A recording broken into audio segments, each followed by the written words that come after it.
damos a todos ustedes la más cordial bienvenida. Vamos a proceder al inicio de nuestra conferencia. Como ustedes ya lo escucharon, es una conferencia titulada Diseño de guiones instruccionales para la educación híbrida. Es un concepto que se está bifurcando, se está presentando de una manera reciente. Bueno, nuestro expositor dirá todo lo referente. La DGESPE lo presentó justamente la semana pasada. El Coordinador Nacional de Fortalecimiento Profesional hablaba mucho de esta modalidad como posibilidad para lograr lo que nosotros hemos llamado nuestro modelo de educación remota. Entonces, en ese sentido, la conferencia tendrá básicamente 3 momentos. En el primero haremos la presentación de nuestro invitado, se hará la bienvenida por parte de la dirección de la escuela. Posteriormente, en un tiempo aproximado desde el inicio y hasta alrededor de las 11:15 más o menos, terminará la exposición para dar un paso a un tercer momento que es un conversatorio en donde les pedimos, tengan ustedes a bien, levantar su mano a través de la opción de chat que tenemos en pantalla para ir coordinando estas participaciones.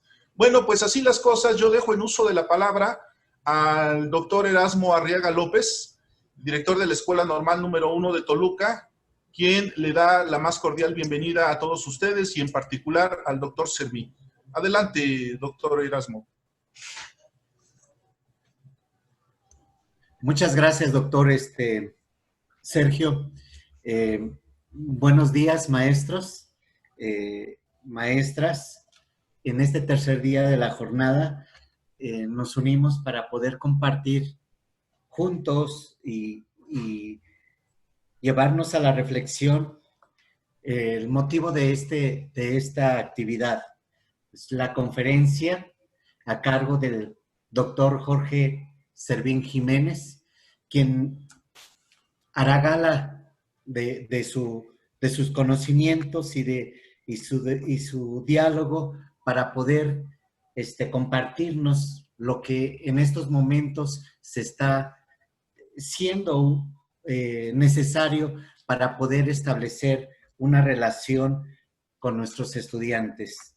El propósito de esta conferencia es ya lo anunciaba el doctor Sergio, revisar el guión, un guión instruccional como herramienta que lo podamos utilizar para poder comunicarnos de manera a distancia con nuestros estudiantes y prepararnos también para poder recibirlos en el momento en que las condiciones así nos lo señalen aquí dentro de la escuela y poder llevar a cabo este método, este proceso de híbrido, de poder trabajar tanto en la escuela como en la casa por parte de los estudiantes. Doctor Jorge Servín, sea usted bienvenido a esta Escuela Normal número 1, con el cual estamos complacidos por su presencia y la aceptación para poder compartirnos lo referente a estos guiones instruccionales. Sea bienvenido y compañeros también, todos ustedes, bienvenidos y cedo el uso de la palabra al doctor Sergio. Gracias, doctor. Gracias. Bien, pues me permitiré leer algunos referentes muy, los centrales del amplio currículum del doctor Servín, quien por cierto es amigo de nuestra institución. El doctor Servín cursó la licenciatura en educación primaria en la Escuela Normal de Tenancingo. Posteriormente, la maestría en Ciencias de la Educación en el Instituto Superior de Ciencias de la Educación del Estado de México y el doctorado en Ciencias de la Educación en la misma institución. Tiene además un doctorado en Ciencias Sociales por la Universidad Autónoma del Estado de México y un postdoctorado en Teoría de la Ciencia por la Universidad Autónoma de Coahuila. En su trayectoria laboral destaco que de 1995 al año 2005, trabajó como personal de tiempo completo de la Escuela Normal número 1 de Toluca, en diversas funciones, como coordinador académico, como coordinador de extensión y como coordinador de docencia. Actualmente es docente a nivel doctoral en diferentes instituciones del país y se ha distinguido por varias líneas temáticas, entre otras, el proceso de formación por competencias. Sabemos que la trayectoria del doctor Servín es amplia y sobre todo que tiene conocimiento de lo que acontece en el normalismo estatal y nacional. Pues doctor Servín, sea usted bienvenido a su casa. Los compañeros de la Escuela Normal número 1 de Toluca que participan en nuestra jornada están atentos al desarrollo de esta actividad. Bienvenido. Muchísimas gracias. Muy buenos días a todos ustedes. Les agradezco muchísimo el favor que me hacen de su atención. Amigos todos. Sin embargo, pues quiero resaltar muchísimo, sobre todo, la invitación que me hacen las autoridades de la Escuela Normal número 1, el doctor Erasmo Arriaga, un gusto saludarle. Y bueno, sobre todo a Sergio Dottor, también ya de muchos años conocido, a la maestra Mari, que me hizo favor de invitar, y a cada uno de ustedes, amigos siempre, ¿no? Colegas de ya muchísimos años, casi 25 años, la gran mayoría de ustedes, amigos, y pues gracias por estar aquí. Sin mayor preámbulo, me voy a permitir compartir la pantalla para iniciar esta presentación con la cual me voy a guiar para mostrar algunas cosas de lo que implica el diseño instruccional.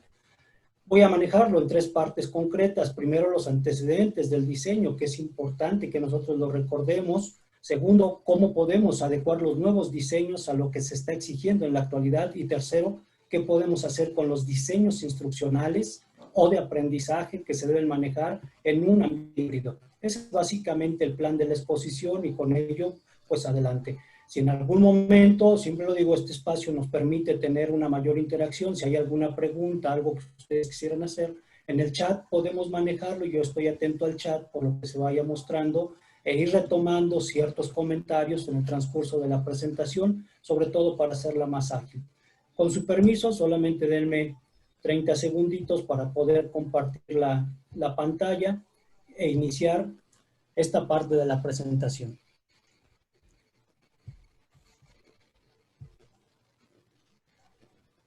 Bien, me parece que ya la tenemos. Si hay alguna situación que se llegue a presentar, sabemos que estas cuestiones de dispositivos de conexión no tienen palabra y en algún momento algo puede fallar, pero estamos al pendiente por cualquier cosa que se dé.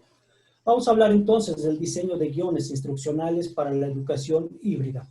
Aquí la clave importante es sobre todo partir de esta pregunta: ¿cómo diseñaremos nuestros cursos en la etapa de confinamiento y ahora que iniciamos un nuevo semestre? ¿Cómo los vamos a diseñar en esta época post-confinamiento y sobre todo lo que podamos hacer en los siguientes meses, ¿no? A partir de diciembre, enero, aunque yo auguro que esto no se va a abrir hasta el siguiente semestre, tendríamos un poco que pensar entonces cómo lo vamos a estar trabajando. Y todos hemos sabido que la pandemia vino a traer un cambio muy fuerte en nuestro trabajo docente, inclusive en todo lo que hacíamos o veníamos haciendo en la formación de docentes. Aquello que considerábamos sólido se nos vio de pronto resquebrajado y de pronto se volvió polvo, y muchas de las cosas, el piso firme que nosotros, en el cual caminábamos, se volvió a veces hasta arena movediza. Y nos replantearon muchas cosas. Hubo una disrupción global, hubo un cambio estructural para el cual no estábamos una gran mayoría de docentes preparados, y eso pues nos trajo angustias, nos trajo errores, pero sobre todo hemos estado saliendo avantes en todo este tipo de procesos. Y una clave aquí importante fue que nos está heredando la posibilidad de tener alternativas de aprendizaje, metodologías diferentes con las cuales nosotros podemos desarrollar un trabajo de mejor manera. Pero también nos mostró que así como hay docentes innovadores, también hay docentes limitados, y con ellos habría que trabajar a profundidad, sobre todo porque la dificultad principal que hemos visto es las cuestiones metodológicas. Las cuestiones metodológicas que en algunos momentos hay quienes como docentes todavía nos aferramos a lo tradicional. y sobre todo estos aspectos de la comunicación y la conectividad. Pero aquí está el reto, potenciar nuestras competencias y seguir avanzando en el cambio. Creo que estamos en un momento de coyuntura muy importante que inclusive yo me he atrevido a decirlo en muchos lados, estamos ante un cambio de paradigma en lo que es la educación. Y depende de nosotros si nos subimos en ese tren o nos quedamos viendo cómo otros avanzan. Porque al final de cuentas no va a haber un regreso a una nueva normalidad. Me parece que en el ámbito de la educación lo que tenemos que hacer es un regreso a lo nuevo, a lo inédito, a lo diferente y explorar formas que a lo mejor no conocíamos, pero que de pronto ya están ahí para las cuales tendríamos que trabajar. Lo peor que pudiéramos hacer es querer regresar a lo tradicional, querer regresar a como estábamos en enero, febrero y un poco de marzo. Eso creo que ya no va a ser posible y ya inclusive los chicos nos van a exigir algunas otras cosas completamente diferentes. Otro de los errores muy fuertes que pudiéramos cometer y que se notó muchísimo en esta etapa que iniciamos desde marzo fue querer virtualizar lo tradicional y querer manejar mediante la ayuda de los medios tecnológicos, de ciertas herramientas digitales, querer manejar las clases como las manejábamos anteriormente. Y solamente pareciera ser que quisimos virtualizar lo tradicional. Ese es un error que ojalá no cometamos, porque entonces traería muchas consecuencias muy fuertes en malos aprendizajes para nuestros estudiantes. Pero aquí también lo que tendríamos nosotros que considerar esta parte del uso de la tecnología. Ya estamos inmersos en ello, ya no podemos darle vuelta al uso de la tecnología. La cuarta revolución industrial que inició en 2015 propiamente nos abrió muchísimos caminos para trabajar una educación diferente. Algunos las conocimos, empezamos a ensayar, pero ya en la actualidad creo que todos tenemos la obligación, necesidad de nuestro trabajo docente, embarcarnos en ese proceso. Hay ámbitos que nos duelen, indiscutiblemente. Debemos considerar que todavía existen chicos que no logran una buena conectividad, que no tienen internet, que no cuentan con datos, las mismas familias no están completamente conectadas. Apenas en la semana oía un relato desgarrador de una niña de licenciatura de aquí de la UAM, el de la UAMX, que decía así concretamente a su tutora: maestra, aquí cayó un rayo el día de ayer, el módem se averió, mi mamá me dio 50 pesos para mis datos, pero ya se me acabaron las 2 primeras clases, ya no puedo entrar. Mi mamá ya me dijo, o menos o para datos.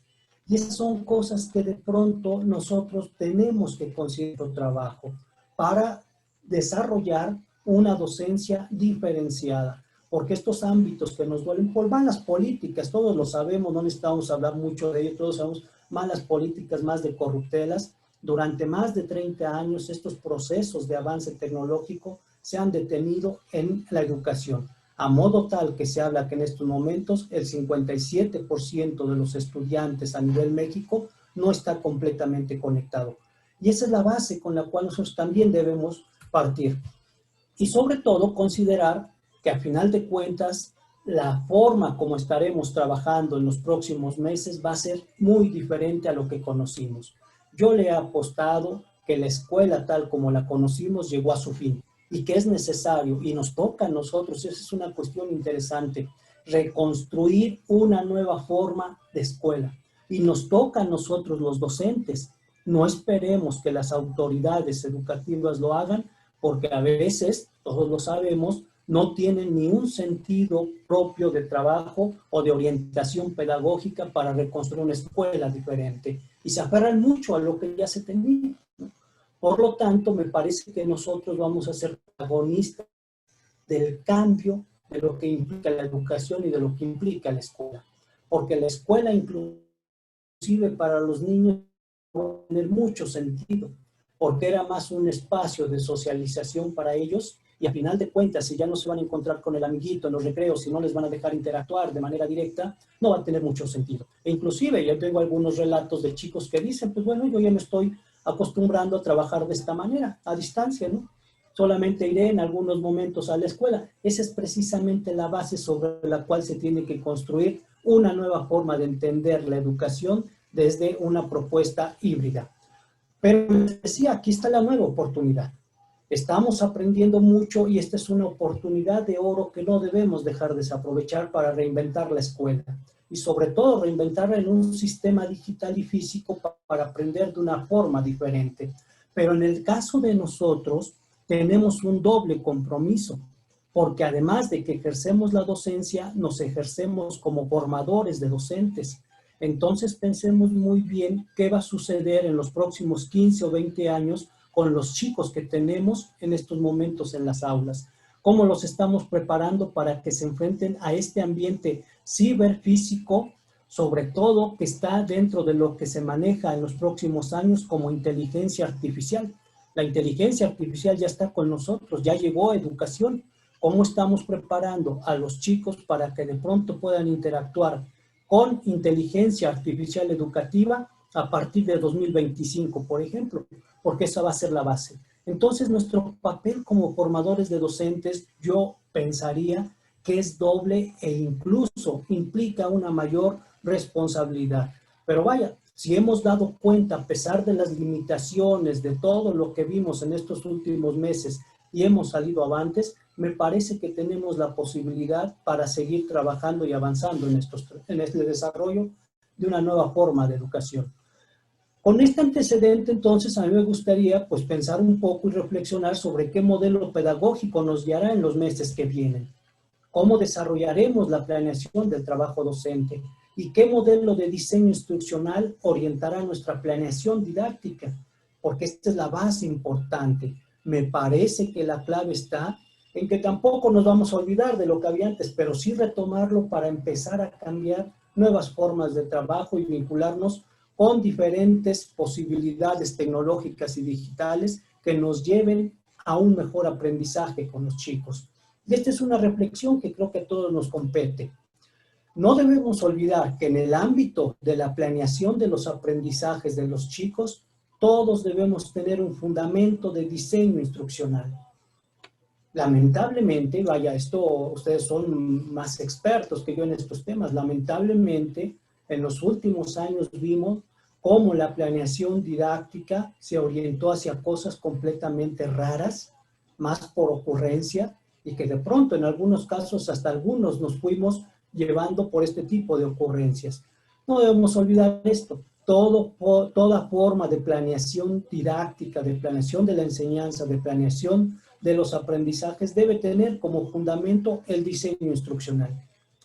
Y vamos a remontarnos un poquito a los años 70, cuando con este librito que todos conocemos, ¿no? Que como docentes inclusive lo debemos conocer porque es básico para entender lo que sucedió ya en los últimos 50 años, este librito de los años 70 que fue traducido inclusive aquí al español por Trillas en 1976 y que todavía está por ahí vendiéndose, vaya, si no hay Don Brígido lo tiene seguramente en varios tomos.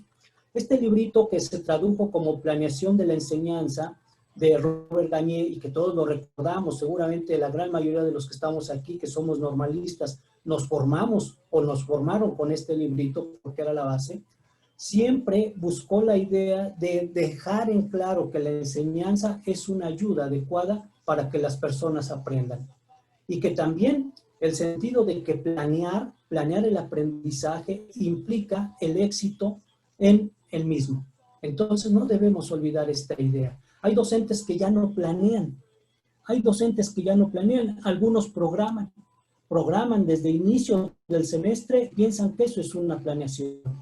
Hay otros, y esto es lamentable, y ojalá, ¿no? Ahí yo apelo, ¿no? Siempre apelo a este tipo de cosas. Ojalá tengamos la forma de hacerles conciencia a los chicos que la planeación debe trabajarse de manera personal y considerando a sus estudiantes. Porque ahora es hasta interesante ver cómo en las redes sociales, WhatsApp, grupos de WhatsApp, Facebook sobre todo, no falta quien dice, tengo ya la planeación del siguiente semestre, tengo ya la planeación de matemáticas para el ciclo escolar 2020-2021, y hasta las venden por 70, 80 pesos. Inclusive ya hasta te venden las evaluaciones. Y bueno, este ha sido precisamente el problema con el que nos encontramos en la actualidad con la planeación. Algunos otros que a lo mejor quizá nada más copiamos y pegamos, actualizamos, ¿no? Actualizamos y con ello ya me entregamos nuestra programación. No, aquí la planeación debe hacerse continua, todos lo sabemos. Y bueno, el aprendizaje debe planearse para que los estudiantes logren los objetivos. Y se planea para el estudiante. Este es otro de los grandes errores que se ha venido cometiendo. Ya ustedes me dirán si sucede o no en la escuela normal o solamente es en otros niveles. Tenemos, por ejemplo, esta idea, así como nos las dejaba Gagné y sus colaboradores, de que se planea para que el maestro tenga una guía para lograr el éxito en el aprendizaje. En las últimas décadas, sobre todo en los últimos 5 años, hemos visto cómo ahora se planea para el director, sobre todo en educación básica. Se planea para que el director nos firme y después de que entregamos la planeación, los maestros hasta descansan y se sienten ya tranquilos y hacen otras cosas, porque la clave era nada más entregarle la planeación. Convertimos a la planeación en un ámbito más administrativo que en un ámbito pedagógico. E inclusive, a veces lo queremos normativizar de tal manera que no se nos escape nada. Y cumplimos más la idea de la norma que la idea del fundamento pedagógico. Por lo tanto, no debemos olvidar que Gagné nos decía, planear la enseñanza significa garantizar que nadie esté en desventaja y que todos tengan la misma oportunidad de aprovechar al máximo sus capacidades. Esa es la esencia de una planeación. Y les digo, nos remitimos a un librito viejito, un librito de hace más o menos 50 años. Pero desde ahí se empezó a construir toda esta base ya de manera formal y sistematizada. Si quisiéramos remontar un poquito más, hay que aclarar algunos conceptos. ¿Qué es esto de la idea de instructional? Pues bueno, es la acción o proceso de enseñanza. Los gringos así le llaman a la enseñanza. Ya en los últimos años ya le empiezan a manejar la idea del teaching.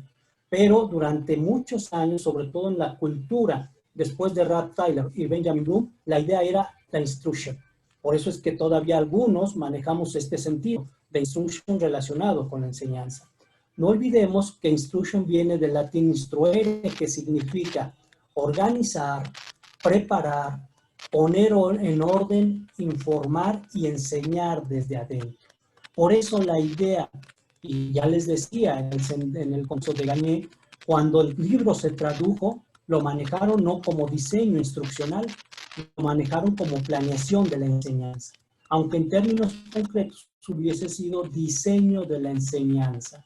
Y lo importante en una planeación, en un diseño, es organizar, preparar, poner orden, sistematizar. Esa es la idea de una planeación.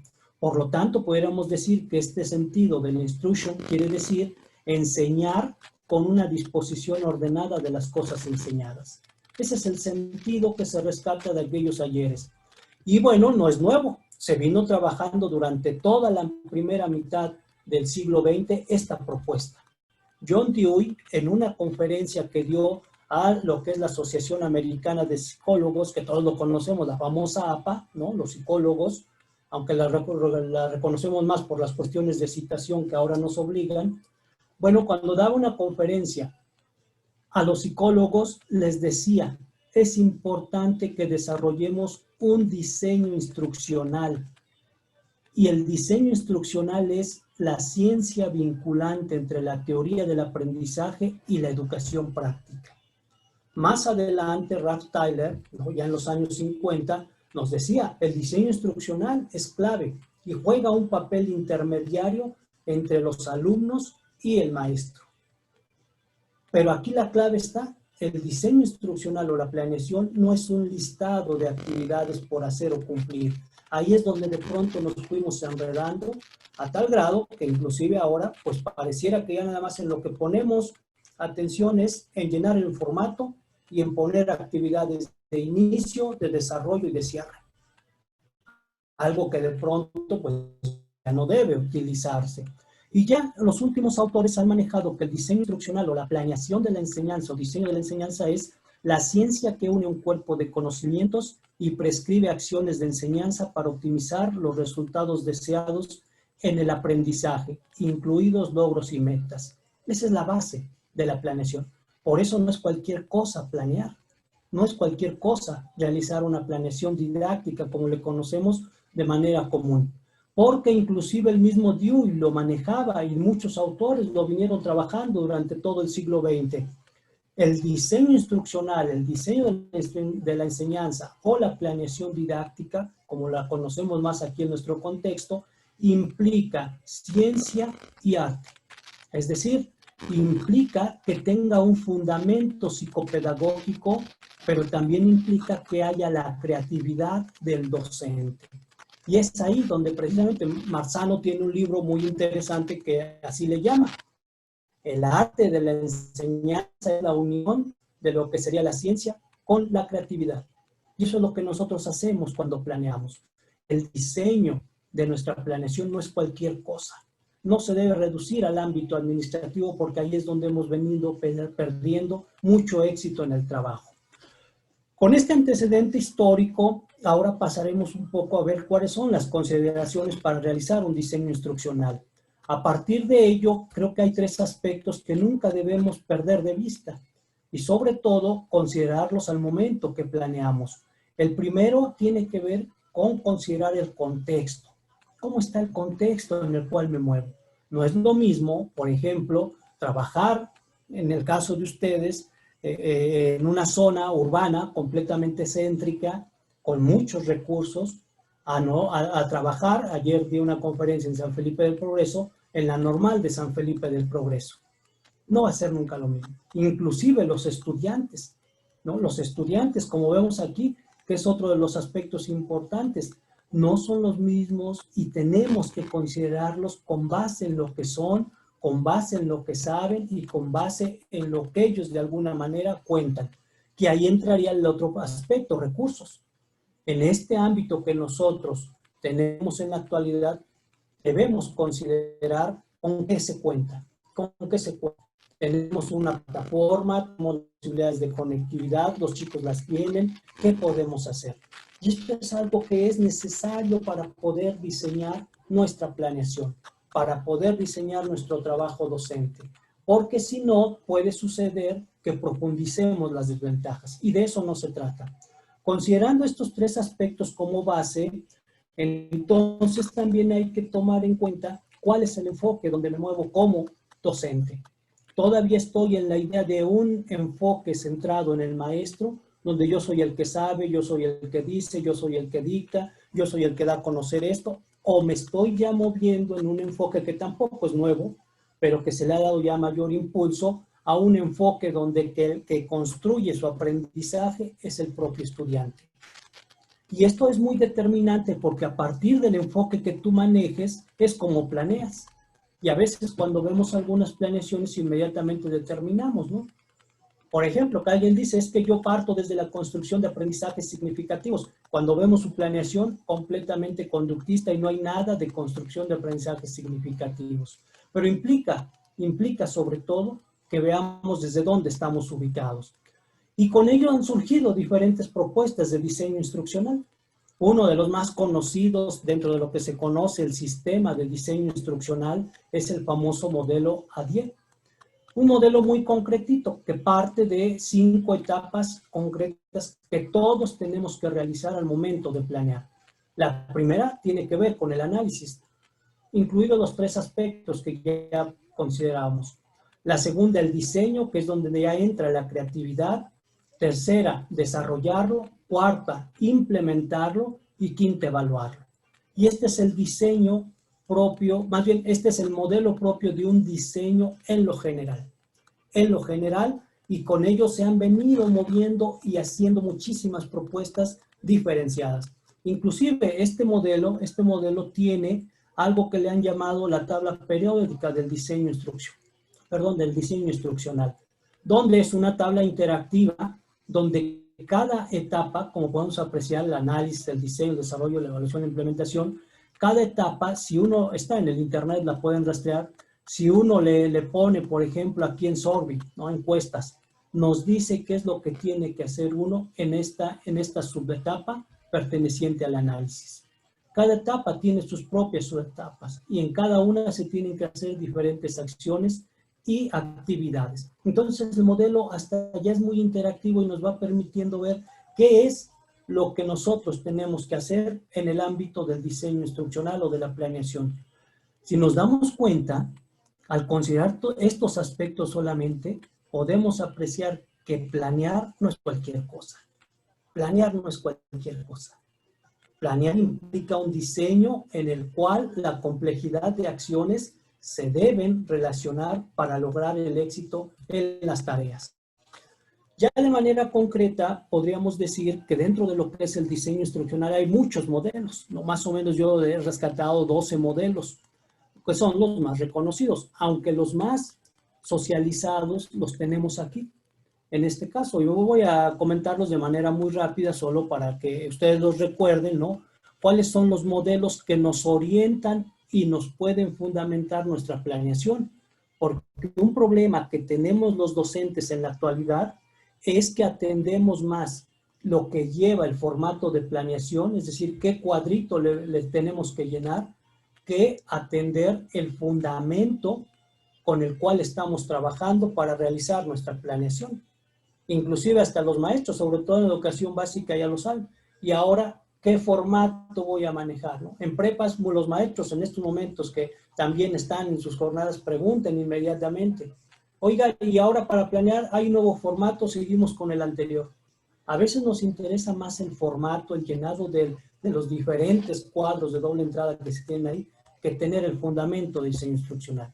Creo que como docentes y sobre todo como formadores de docentes, no podemos permitirnos ello. Habría que preguntarnos, ¿no?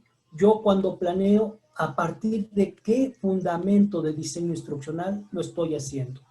Y tenemos varios. Aquí tenemos 6 muy concretos que les vuelvo a repetir, son los más reconocidos. El clásico, el de Gagné, el sistemático.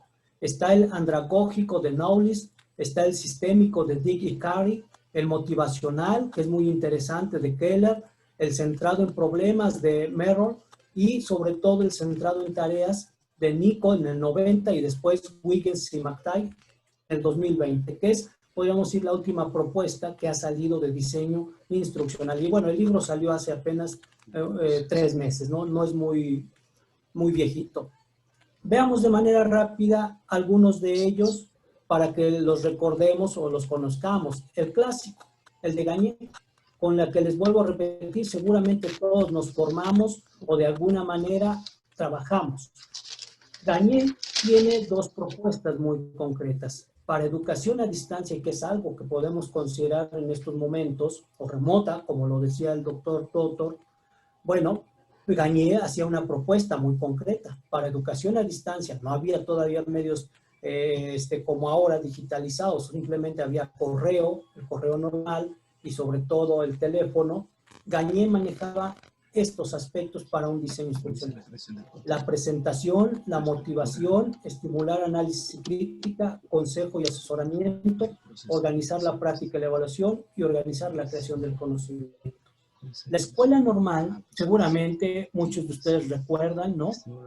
La escuela normal tuvo un ejercicio muy importante de trascendencia en los años 90 con lo que era el famoso, donde llegaban los maestros a capacitarse, que ya estaba en el servicio, se me fue el nombre, el ICMEN, ¿no? Que, bueno, liderado en aquellos entonces por el maestro Manuel, el maestro Rodolfo Vargas, si no me recuerdo, y sobre todo por la maestra Mari.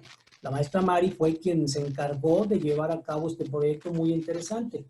Y estos guiones instruccionales de los años 90, de la segunda etapa de los años 90, llevaban esta lógica. Esta lógica era lo que manejábamos en aquellos entonces. Para que los maestros, fíjense, en aquellos años con esta propuesta, la Escuela Normal número 1 de Toluca ya implementaba lo que ahora se conoce como la Blended Learning, o la educación o el aprendizaje combinado. Los chicos se llevaban sus recursos, su guión instruccional, lo trabajaban en casa. Bueno, eran chicos, eran maestros, y regresaban los fines de semana o en vacaciones a desarrollar las clases presenciales. Y esta era básicamente la esencia de aquellos entonces de ese modelo. Pero ya en algún momento, pues también Gagné fue evolucionando y este es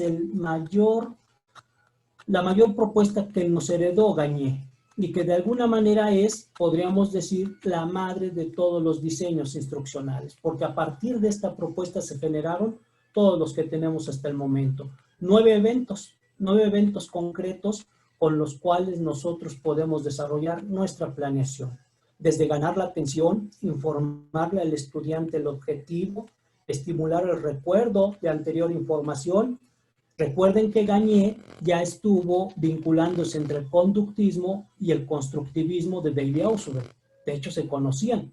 Y por ello a Gagné, a esta propuesta, se le conoce también como la idea de que Gagné era muy asociacionista. Y aquí cuando dice estimular el recuerdo anterior de la información, es cuando él empezó a recuperar esta idea de conocimientos previos de los estudiantes, que lo retomaron precisamente de Davey-Ausubel. Presentar la nueva información, proporcionar guía, lograr un desempeño, proporcionar retroalimentación, evaluar el desempeño y mejorar la retención y transferencia. Estos son los procesos importantes podríamos decir, en un diseño instruccional o planeación instruccional tradicional. Esa es la base. Tenemos el sistémico de Dick y Carey de 1981, donde también nos presentan diferentes etapas para poder lograr el trabajo que nosotros queremos realizar. Tenemos otro, dentro de este mismo enfoque del sistémico, está Dick y Reiser en el 89, quienes nos manejan 7 elementos de las secuencias instructivas, que ustedes, como las podrán apreciar aquí, tienen mucha relación con el modelo sistémico Diet y sobre todo con el de Gagné, y empieza desde motivar al estudiante. Motivar al estudiante, especificar lo que se debe aprender. 2 aspectos importantes que no debemos olvidar. Cómo lograr que el chico se comprometa con lo que va a aprender. Ahí entra la clave de la motivación. Todos sabíamos como docentes. La primera etapa que tienes que hacer es motivar a los chicos. Los que nos formamos en primaria nos decía, aunque sea con un cuentito, pero la idea es que atraiga su atención. Y ya después de ello, especifica lo que se va a aprender. Es decir, dale a conocer cuál es el objetivo que se va a lograr en la clase. Y viene lo demás, recordar, aplicar conocimientos previos, proporcionar información, ofrecer orientación y retroalimentación. Aquí entraba la evaluación formativa, valorar la comprensión y proporcionar enriquecimiento, corrección. También un modelo muy clásico y muy concretito. Tenemos el andragógico de Noglis, que sobre todo se diseñó porque considerando que se trabajaba a distancia con personas que ya tenían una mayoría de edad, pues bueno, se dijo en ese momento la propuesta de Noglis nos dice, es que es necesario también considerarlos no como pequeños, sino como sujetos responsables que pueden tener una mayor autonomía y compromiso en sus aprendizajes. Entonces, esto también nos puede ayudar un poco, porque no olvidemos que los chicos con los que ahorita estamos trabajando, en algunos años ya van a ser nuestros colegas, nuestros compañeros inclusive de trabajo.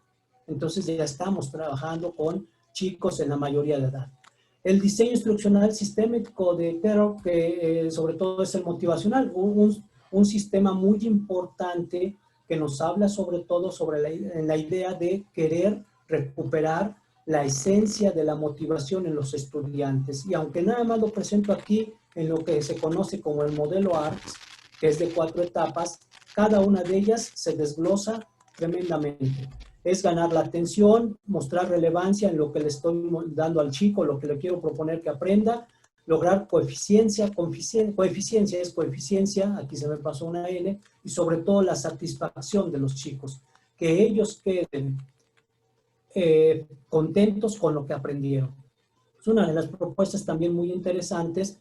Y entonces aquí estas son, podríamos decir, las propuestas tradicionales, básicas. Pero como todos sabemos, en los años 90 empezó a generarse toda esta propuesta del nacimiento del Internet y la red. Y con ello se trajeron nuevos cambios importantes. Dejamos el diseño de enseñanza tradicional, ¿no? Como ya lo veíamos con estos modelos, y entonces empezó a generar una idea de diseño de enseñanza, del diseño del aprendizaje. Es decir, planear ya no la enseñanza, sino planear el aprendizaje. Planear el aprendizaje. Y me parece que es donde debiéramos estar todos ya metidos. Ya no es la planeación en sí de la enseñanza para que yo me guíe o les dé instrucciones a los chicos, sino es la planeación del aprendizaje para que ellos trabajen y desarrollen diferentes procesos. Sobre todo porque se empezó a ver la posibilidad de trabajar con cuestiones digitales, con cuestiones innovadoras en estos tres ámbitos: el aprendizaje digital, el aprendizaje a través de las tecnologías y el aprendizaje, el diseño del aprendizaje en sí. Por lo tanto, los maestros ahora teníamos como aliado el Internet, algunas pequeñas plataformas que en aquellos entonces empezaban a surgir, ¿no? Y bueno, de cierta manera, esto ya nos apoyaba, sobre todo con los chicos que tenían conectividad y acceso a estas redes. Aquí es donde cambió la idea de planear, y eso es en lo que creo que podemos nosotros asumirnos. Perdón, aquí hay otro error, el diseño del aprendizaje. Este es un artículo que fue publicado por estos autores, donde precisamente nos hablan sobre la necesidad de enfocarnos ya más al aprendizaje y no tanto en la enseñanza, utilizando medios digitales, para que nosotros podamos, sobre todo, y aquí está la clave que es en lo que voy a seguir insistiendo, trabajar a partir de tareas, a partir de tareas. Y esto es algo que nosotros debemos reconsiderar ya en nuestra planeación. Ya no es planear actividades. La exigencia en estos momentos es planear a partir de tareas. Y esto es algo que todavía no logramos comprender y que a lo mejor en otro momento pudiéramos trabajar. Y hay dos modelos muy importantes, sobre todo el de Merrill, que es uno de los más conocidos a nivel internacional, que nos permiten trabajar a partir de un enfoque centrado en el estudiante y sobre todo una planeación para el aprendizaje. Es muy concretito este modelo de Merrill, aunque no porque sea concretito significa que no tiene exigencia pedagógica ni didáctica. Está compuesto de 4 etapas. Se basa y tiene su fundamento en una propuesta de problemas, ¿sí? De problemas. Y las etapas son activación, demostración, aplicación e integración. Esas son las etapas con las que se planea en la actualidad a partir de un enfoque centrado en el aprendizaje y sobre todo una planeación para el aprendizaje. Y estas son las etapas con las que nosotros pudiéramos trabajar en lo que viene en los próximos meses, inclusive yo lo propondría así, en los próximos años. Voy a regresar a ella más adelante. Y por último tenemos, les decía, una de las más actualizadas, porque no es nueva, sino surge en los años 90, aunque se ha venido replanteando con McTighe y Wiggins, esta del diseño instruccional centrado en tareas, que es muy concreta, aunque nuevamente en sus etapas es concreta, pero en el diseño de las etapas ya es muy compleja. Hay que definir los resultados esperados, determinar evidencia aceptable, y aquí iniciamos con la idea de construir tareas. Y por último, planear experiencias de aprendizaje. Son las etapas importantes con las cuales nosotros debemos trabajar. Entonces, nuevamente surge la pregunta, ¿en cuál modelo de diseño instruccional o diseño del aprendizaje me voy yo a subir o voy a tomar como fundamento para hacer mi planeación? Porque a veces la planeación en los últimos años se fue orientando más por cuestiones de agregados administrativos. Lo vimos en básica sobre todo, donde ahora le vas a agregar un apartado para libros del BEBA, ahora le vas a agregar un apartado para acuerdos de consejo técnico, ahora le vas a agregar un apartado para que ahí manejes no sé qué tanta cosa, y cada después de que había un consejo técnico se le quería agregar otro cuadrito. Y era más un diseño en lo administrativo que un diseño con fundamento en lo pedagógico. Y eso creo que como docentes no podemos darnos ese lujo, ese lujo. ¿Cuál es el fundamento pedagógico de todo esto? La pedagogía de las situaciones problema. Ese es el fundamento pedagógico que no es nuevo para ustedes. Seguramente ustedes lo han trabajado a profundidad, esta pedagogía, porque desde 2012 los programas empezaron ya a manejar la idea de trabajar por situaciones problema. 2018 los programas lo vuelven a insistir. Seguramente lo han trabajado a profundidad, aunque las autoridades, ahora la de GESPE, no ha dado claridad sobre qué entiende sobre ello. Sin embargo, me parece que como docentes, y sobre todo porque está marcado en los diferentes programas de las asignaturas, tenemos que conocer qué es esta pedagogía de las situaciones problema. Porque ahí es donde tendríamos un fundamento importante para desarrollar nuestras planeaciones. Un grave conflicto sería que nos subamos a la idea de estar desarrollando un programa que se basa en la pedagogía de las situaciones problema y estar, por ejemplo, planeando como nos los proponía en su momento Gagné, o como erróneamente nos los propuso el INE hace 5 años.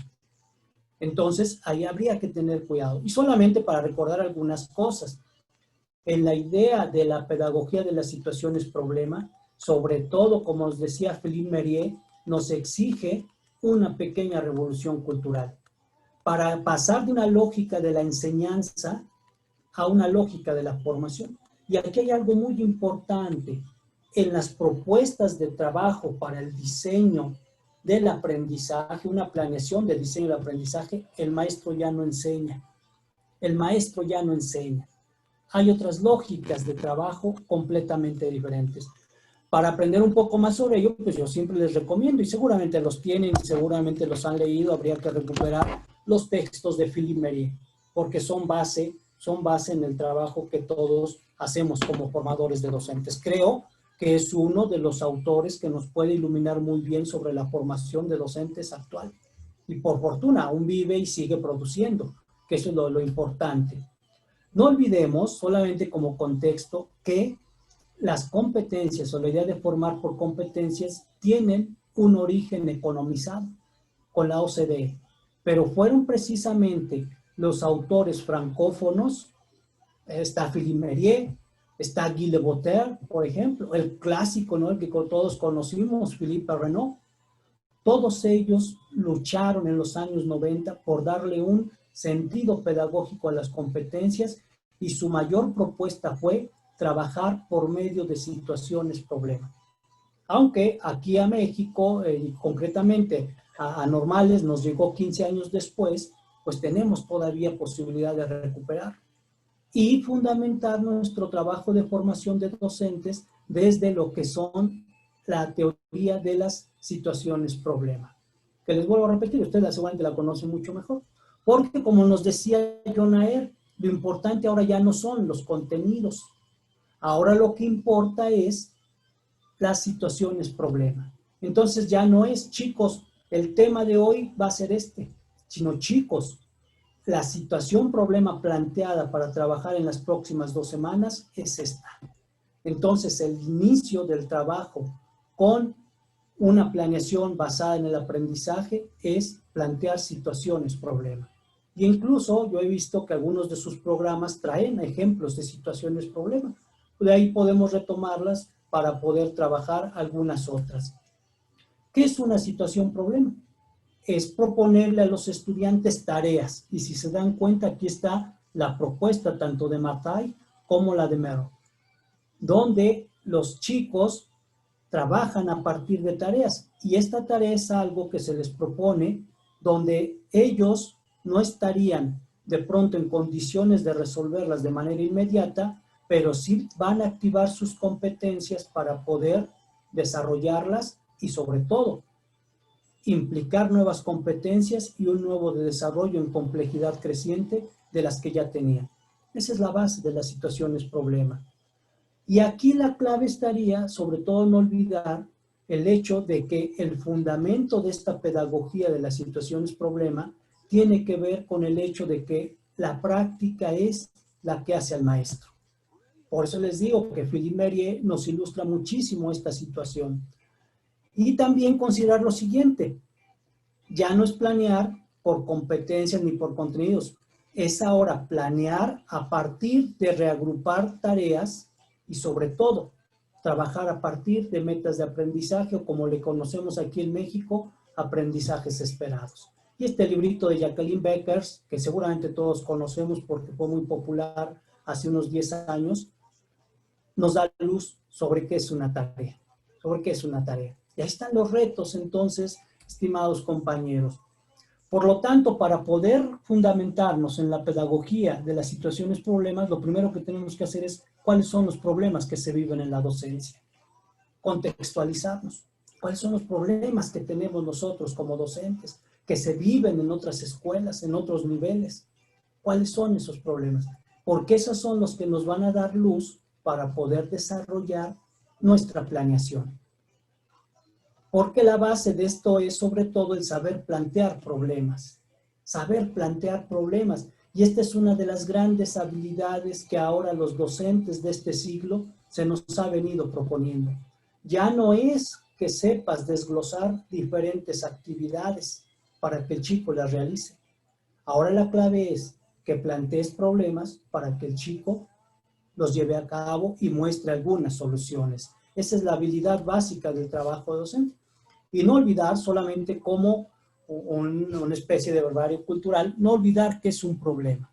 Un problema es aquello que no corresponde con lo ideal, correcto o verdadero, pero que no tiene solución inmediata y que es necesario investigar y trabajar para encontrarla. Sobre todo porque muchas de las veces hay errores, sobre todo en el ámbito de, por ejemplo, las matemáticas, no es muy común decirle a los chicos, les voy a dejar 5 problemas de tarea o van a resolverme estos 5 problemas. Si ya conoces la solución, no es problema, es ejercicio meramente. Entonces hay que rescatar la esencia de lo que es un problema. Es algo que no tiene solución inmediata y práctica y es algo que los chicos deben trabajar para poder llegar a ciertas soluciones. 3 características concretas de un problema: que sea real, que sea relevante y sobre todo que repercuta en el aprendizaje, la vida de los estudiantes y hasta de nosotros mismos como docentes. No es inventarnos problemas, sino es rescatar lo que estamos viviendo y plantearlo pedagógicamente como un problema para que los chicos lo trabajen. Y más o menos este es el desarrollo de un trabajo para poder desarrollar, para poder trabajar, para poder llegar al ámbito del desarrollo de las competencias. Partimos del planteamiento de problemas, los relacionamos con las competencias, propiciamos multi-interdisciplinariedad con diferentes asignaturas, elegimos un método de trabajo, porque aquí también una parte importante es sobre qué método vas a trabajar, elegimos las temáticas y desglosamos los aprendizajes esperados. Con ello estamos en posibilidades de plantear tareas, que esa es la base en estas propuestas.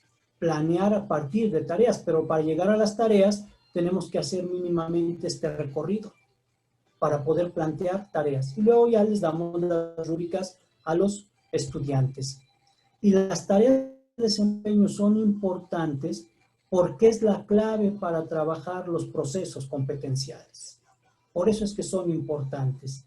Y dentro de la formación de docentes, esta habilidad de poder crear tareas es clave para nosotros como docentes. Seguramente a sus alumnos en los próximos años va a ser una cuestión importante y de mucho rigor.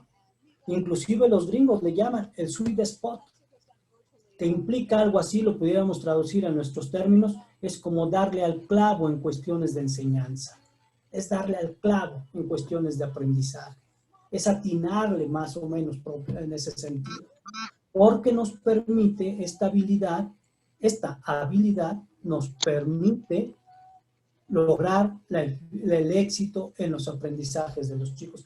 Entonces, yo siempre he dicho que la clave, bueno, en los últimos años he manejado que la clave en la formación de docentes ya no es que ellos logren una planeación por actividades, sino que logren una planeación por tareas. Y entonces hay que formarlos para que sepan crear, diseñar tareas, que esa es la base. ¿Qué son las tareas entonces? Son una etapa central del proceso educativo para que los estudiantes se involucren en la transferencia. Y aquí hay una palabra muy importante, transferencia. Enfatizan la aplicación significativa del conocimiento en estas competencias importantes: pensamiento crítico, creatividad, comunicación y colaboración, pero también en algunos hábitos de la mente como perseverancia, metacognición y automonitoreo. Cuando yo diseño tareas, debo estar pensando en si están implicadas estas habilidades y estos hábitos de la mente. Esa es la verdadera tarea. Y bueno, ya les había dicho, debe ser real y auténtica. Y todo se plantea para lograr la transferencia, que no es otra más que habilidad para el aprendizaje en situaciones cotidianas o nuevas, para que los chicos no nos digan, ¿y esto como para qué me sirve? ¿Y de qué sirve ver todo este tipo de cosas? Y a veces la única respuesta que tenemos es que va a venir en el examen. No, recuerden que las competencias piden una aplicabilidad en la vida cotidiana. Entonces ahí está la clave de la transversalidad. Y bueno, ya de manera conceptual, las tareas, nos decía Nico de los 90, son aquellas que se diseñan para que el chico demuestre sus desempeños. Y ya más cercano a nosotros, en este librito que les decía de McKay, Dubé y Carbó, nos dice es cualquier actividad de aprendizaje que se les plantea a los estudiantes para que a partir de una problemática real, recuerden que estamos en la pedagogía de las situaciones problema, construyan una respuesta multifacética, logren un producto, produzcan una demostración, es decir, que demuestren sus desempeños. Y eso es trabajar por competencias y sobre todo trabajar con un diseño instruccional importante que nos permita lograr aprendizajes diferentes. Y entonces ya con estos antecedentes, tanto históricos como de fundamento pedagógico, llegamos a cómo planear en ambientes de aprendizaje híbrido. Y aquí tenemos un poco también que considerar ciertos aspectos, porque esta es la base de lo que haremos. Primer aspecto importante que siempre manejo, tenemos que empezar a pensar de una manera diferente. Hibridar también tu pensamiento. Esa es la clave. Nosotros muchos de nosotros como docentes, fuimos formados en épocas donde lo impreso era lo esencial. Es decir, fuimos formateados con propuestas de imprenta. Ahora, como se maneja mucho en estos ámbitos de las computadoras, vamos y tenemos que resetearnos. Tenemos que resetearnos para poder actualizar nuestro sistema de pensamiento y sobre todo flipearlo o de alguna manera hibridarlo para entender las formas de aprendizaje de una forma diferente. Entonces este va a ser el gran reto. Cambiar nuestra forma de pensar, resetear nuestra forma de pensar. Porque si no lo logramos, seguiremos trabajando en la idea de querer virtualizar lo tradicional. Esa es la primera exigencia. ¿Qué otros aspectos es necesario considerar? Bueno, pues estos que ya les había dicho, que nos ayudan muchísimo para un diagnóstico. ¿Cómo están nuestras condiciones? ¿Con qué podemos trabajar? ¿Con qué no? Y sobre todo cuidando a los estudiantes. No es lo mismo exigirle a un estudiante que no tiene recursos, ¿no? Tengo el semestre pasado, de 37 estudiantes que tenían una licenciatura, 10 se perdieron. A 2 les perdimos el rastro, no hemos vuelto a saber de ellos. 1 se logró comunicar con nosotros en la última semana del semestre. Y eso no significa que los chicos estén reprobados, porque no sabemos qué batallas están librando con esta situación de pandemia.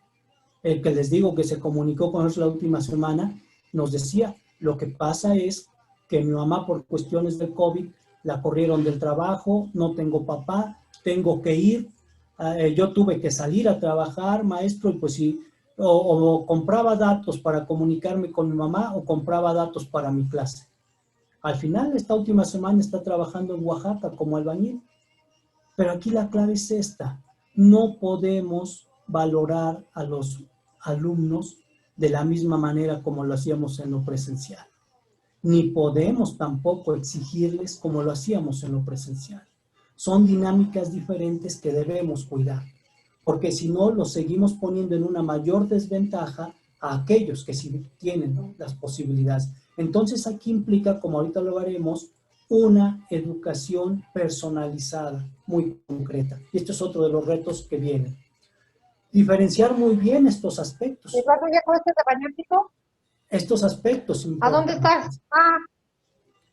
Sobre todo, aquí pensando en cuáles son las diferentes formas con las que nosotros pudiéramos trabajar, ¿sí? Esta es precisamente la idea. Lo presencial todos lo conocemos, lo combinado le da mayor importancia a lo presencial y se apoya de la tecnología a lo digital para que los chicos refuercen o de alguna manera concreten ciertos aprendizajes. Y el híbrido es en el que nos vamos a estar metiendo en los próximos meses, si no es que en los próximos años, le auguro yo. El hecho de que las actividades presenciales ya no son la base, sino que ahora vamos a combinar un poco de presencialidad y sobre todo un mucho de trabajo remoto, como lo decía el doctor Sergio, en el cual el trabajo fuerte va a estar en lo remoto, no en lo presencial. No esperemos que los chicos regresen para darles clase. Eso es lo peor que pudiéramos pensar. Aquí la clave es, sobre todo, que lo importante es el desarrollo que hagamos para que los chicos trabajen remotamente. Esa es la apuesta. Y lo online, que todos conocemos cómo está. Hay una línea muy delgada entre lo que es el blended learning y lo que es el aprendizaje híbrido. Y sobre todo está en la idea de los apoyos que se tienen y del recurso que se tiene. En nuestro contexto ya se está trabajando esta idea de lo híbrido. Ya se ha venido desarrollando, aunque todavía no lo manejan muy bien, porque inclusive les he de decir que la bibliografía no es tan vasta como con el blended learning. Entonces tendremos que empezar nosotros a no irnos con la pinta de lo que de pronto nos pudieran dar de manera acortada. Y está una propuesta también muy interesante que surge del aprendizaje híbrido, que es el aprendizaje híbrido flexible. Su única diferencia es que en no flexible el chico trabaja a su ritmo. No hay tiempos definidos propiamente por el maestro. Es conforme el chico vaya avanzando. Son sobre todo el espectro de los modelos de los cursos relacionados con la tecnología. Con base en ello, aquí estaría la parte de los ámbitos de la educación híbrida. Base importante, la personalización. Los chicos deben ser trabajados de manera diferenciada. No hay más. No hay más. Tenemos 40. Pues hay que aprender a trabajar con 40 chicos. No con una masa amorfa de 40 estudiantes. Algunos van a necesitar más de nosotros. Otros se van a ir como cuchillo caliente en mantequilla. Otros van a necesitar mucho apoyo de nosotros y ahí está la personalización, porque si no, pudiera ser que empecemos a perder a chicos, y más en estos momentos tan críticos que estamos viviendo. Retomar la esencia del aprendizaje combinado, que ya les decía, implica trabajo remoto, ayudado de tecnologías o de lo que podamos, e implica en algunos momentos conectarnos con ellos para vernos cara a cara, ya sea en un aula o ya sea virtualmente. Las herramientas de aprendizaje adaptativas. Cuando nosotros logramos una personalización del aprendizaje, tenemos que conocer algunas herramientas de aprendizaje adaptativas. Sobre todo, por ejemplo, chicos que de pronto, un ejemplo de educación básica o de los otros niveles, matemáticas, ¿no? Y pues entonces le podemos sugerir, oye, ¿sabes qué? Esta plataforma de matemáticas es muy buena, ahí puedes entrar a hacer ejercicios, te va a ayudar muchísimo. Entonces las herramientas son importantes. La idea del distanciamiento social no hay que olvidarlo. Ahorita lo que estamos viviendo es un distanciamiento social, pero no virtual. Virtual lo podemos lograr. Sobre todo trabajar cuestiones de emociones, salud y seguridad. Esto es lo que más se trabaja en este ámbito híbrido. Ahorita les diré. Horarios flexibles. Aquí tendremos que ver cómo adecuamos ciertos horarios. Y ahorita lo estamos viviendo, ¿no? Lo estamos viviendo. Ya no es nuestro trabajo de 7 a 4 o de 9 a 6. Ahora nuestro trabajo se ha diferenciado muy fuerte, ¿no? A veces hasta estamos quizá en una reunión a las 8 de la noche. O estamos trabajando algunas cosas o revisando otras cosas para los estudiantes, es ahora o temprano. Y en la mañana a lo mejor tenemos espacios libres, etcétera.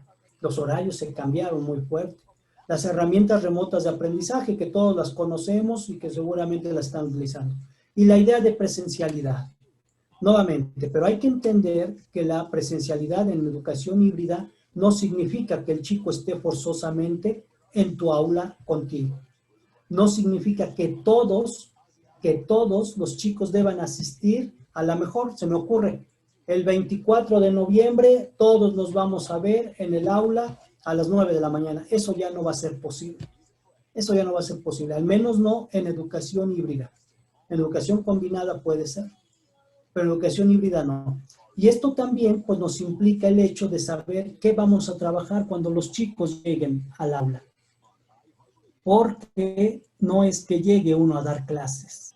Por eso es que les vuelvo a repetir, desde mi punto de vista, ya el tiempo nos los dirá si estuvo en lo correcto o no, las clases se terminaron, salvo que te aferres a lo tradicional.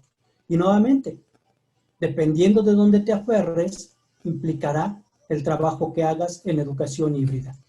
Y aquí está más o menos el modelo de aprendizaje híbrido.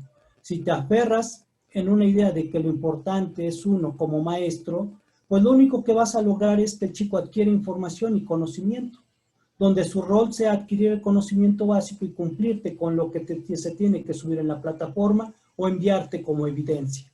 Y tu rol siempre va a ser, ¿no?, como ha sucedido en algunos casos, ser instructor. Ser instructor cualquiera lo hace. Por eso es que hemos perdido profesionalidad en el ámbito del magisterio. Porque pareciera ser que ahora cualquiera puede dar clases. No, no cualquiera puede dar clases. Cualquiera puede poner actividades, eso sí. Pero el que ponga las actividades no significa que el chico esté aprendiendo. Y si nos vamos retomando las TICAD, en un aprendizaje centrado en el estudiante, la idea es llegar al famoso deep learning, aprendizaje profundo, donde el chico sea gestor, y esto es en lo que debemos trabajar con los chicos. Fíjense, un grave error que alcanzo a percibir es lo siguiente. Como docentes nos capacitamos y a los chicos se les capacita en el manejo de plataformas, pero olvidamos que la plataforma no significa nada si no tiene un enfoque y fundamento pedagógico claro.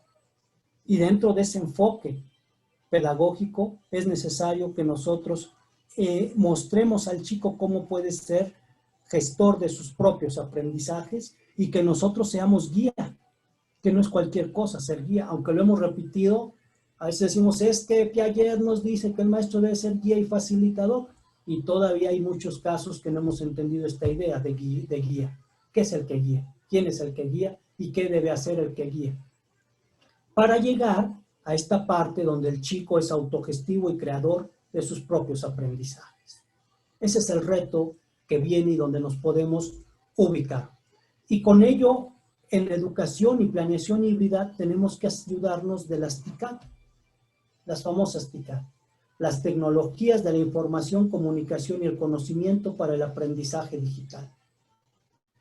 O algunos le llaman también para el aprendizaje a distancia. Cuestión nada más de cuál es el enfoque que retomes. Y entonces considerar las diferentes herramientas con las que nosotros contamos. Son de encuentro virtual, que son ahorita las que más se popularizaron, Zoom, Google Meet, Microsoft Teams, etc. De comunicación, WhatsApp, Telegram, correo electrónico clásico, ¿no? De entrega, los famosos sistemas de manejo del aprendizaje como Moodle, Blackboard, Schoology, Google Classroom, Microsoft Teams también, o de contenido creado, YouTube o YouShare. Lo importante es que hagamos uso de todas las posibles para lograr una verdadera educación híbrida. Esa es la clave, esa es la clave. Y también va a depender de la forma presencial adoptada, que en algunos momentos esto incluso hasta nos puede rebasar a nosotros y sea más una decisión de las autoridades. ¿Cómo vamos a regresar en diciembre? En enero, ¿cómo vamos a regresar? Puede ser que para el trabajo que se haga presencial en lo híbrido, nada más se le dé importancia a asignaturas básicas. Para el caso de nuestro sistema educativo, por lo general siempre se privilegia español, matemáticas y cuestiones de ciencia. Porque no vamos a estar todos los alumnos como antes estábamos. Puede ser que a lo mejor se defina que solamente se va a citar a los alumnos que estén rezagados. Puede ser que haya horarios diferenciados y limitados. De 9 a 11 se trabaja con estos alumnos, de 12 a 2 se trabaja con estos otros. solamente lunes, miércoles y viernes. O puede ser que de pronto las posibilidades nos permitan trabajar combinando los dos aspectos, pero va a depender también de eso, cómo estamos. Ahorita no es posible llegar a una presencialidad física, seguimos en una presencialidad virtual. Por ejemplo, con Zoom, como lo estamos haciendo en la actualidad. Y lo importante aquí es no crear mayores desventajas, no crear mayores desventajas. Tenemos que impulsar esta idea de personalizar el aprendizaje. Y los recursos tecnológicos nos los permiten. Entonces, en la planeación didáctica híbrida se le da mayor preferencia al trabajo con las TICAD. Y hay que sí aprender a hacer un manejo concreto de estas, pero también sin olvidar el fundamento pedagógico. Porque hemos visto cosas muy interesantes que de pronto queremos manejar estas TICAD, ¿cómo manejaríamos cualquier clase presencial? Y si retomamos solamente como ejemplo, ¿no? Ya para cerrar, para ya no aburrirlos, si retomamos la propuesta de diseño del aprendizaje con base en los principios de Merrill, tendríamos estas posibilidades de trabajar mediante tareas y estos procesos en las TICAD. Que esa es la idea del aprendizaje híbrido.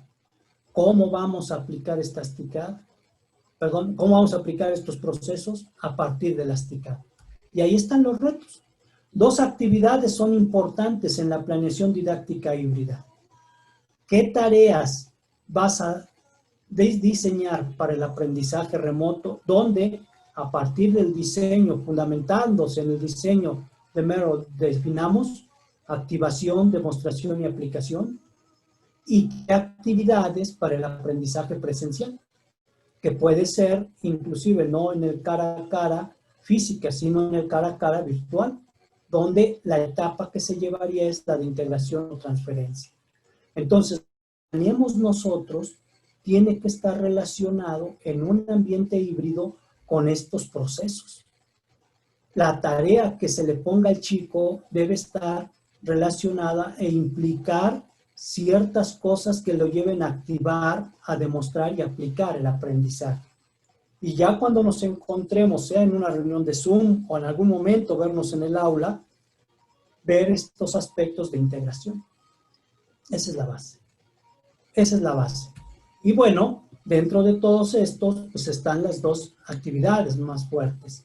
Para aprendizaje remoto o con las plataformas o como ustedes los vayan a manejar, lo importante son las tareas.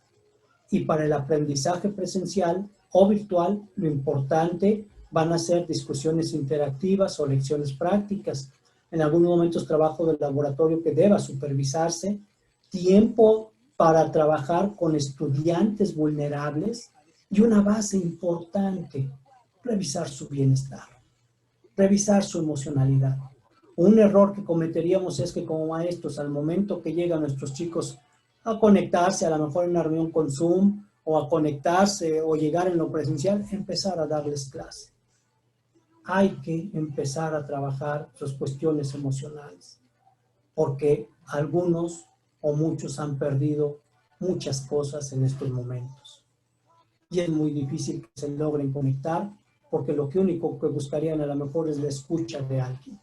Entonces, esto es lo que necesitamos considerar para trabajar estos aspectos. Un ámbito muy importante, programar semanalmente. Yo desconfío, salvo su mejor opción, desconfío de las programaciones semestrales. Desde mi punto de vista no ayudan gran cosa. Sí es una programación, a lo mejor para organizar, pero para trabajar y para desarrollar aprendizajes no creo que sean suficientes. Una programación semanal, ¿en qué momento, por ejemplo, el día lunes, qué se va a estar trabajando con los chicos? Un error muy fuerte que hemos visto con algunas instituciones, y a veces unas de las más reconocidas aquí en México, es querer llevar el mismo proceso que llevaban de trabajo presencial. Los chicos, a las 7 de la mañana todo el mundo va a estar conectado en Zoom, porque su clase de 7 a 9 es biología, su clase de 9 a 11 es tal, su clase de 11 a 1 es tal, y su clase de 1 a 3 es tal. Querer hacer lo mismo. No, Aquí se trabaja de una manera diferente con las plataformas. Y entonces a lo mejor el día lunes planeamos una clase en Zoom o un encuentro en Zoom a las 7 de la mañana, pero después podemos planear otro a la 1 de la tarde. Y quizá el día martes sea para trabajar cuestiones en las plataformas, para que los chicos desarrollen sus tareas. El día miércoles hacemos algunas cuestiones de presencia virtual, etc. Esa es la clave de la planeación, o mejor dicho, la programación semanal. Y ya para irnos a la planeación didáctica concreta, pues tenemos que partir desde analizar, confirmar o modificar los aprendizajes esperados. En un ambiente híbrido no es para terminar con el programa, porque eso fue lo que sucedió en algunos casos. Es que tú debes poner en la plataforma todos los aprendizajes y todos los temas que vienen en tu programa. No, hay que dosificar. Hay que dosificar y complejizar los aprendizajes esperados. Si tengo 5 aprendizajes esperados con un nivel de jerarquía taxonómica básico, a lo mejor solamente armo uno con un nivel más complejo y creo mi tarea. Entonces, de todos esos aprendizajes esperados, o vaya, de acuerdo a lo que manejan en sus programas, de sus temas, de sus programas, uno tiene que dosificar cuáles sería importante trabajar y cuál no, porque no vamos a estar en las mismas condiciones como lo veníamos sabiendo. La propuesta curricular fue diseñada para trabajar en modo presencial. Por lo tanto, la propuesta curricular tiene que ser readaptada.